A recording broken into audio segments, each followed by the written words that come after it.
Hey everyone, Billy Folks here with MarineMax Houston. Today I wanted to show you our 230 Cruiser by Harris Float Boats. This is a 2019 boat and it's actually the Fish and Cruise model.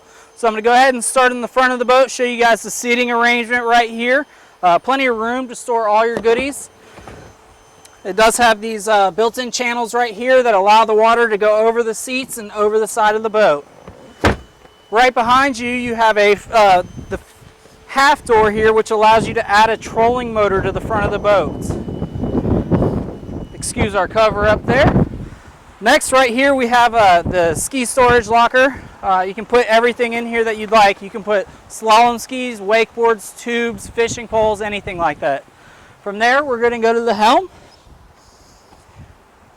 And what we have on the helm is the Fusion display and the Simrad touchscreen all-in-one fish finder, depth finder navigation. As you can tell, the seat, captain's chair, does swivel. It does recline. It's a very comfortable seat.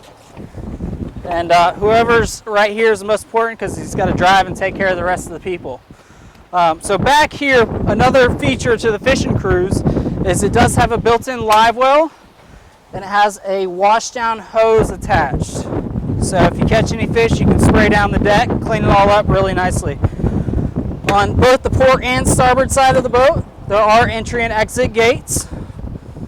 From there, we also have obviously the two chairs in the back.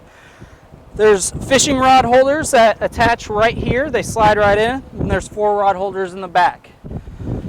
Back here, we also have the ski tow bar. So this isn't just a fishing boat. This can be a complete recreational boat. You can pull your wakeboarders, skiers, tubers, everything like that if you want. It's all powered by the 150 horsepower Mercury, which is plenty enough power to have, quite a few people on the boat and still tow a skier.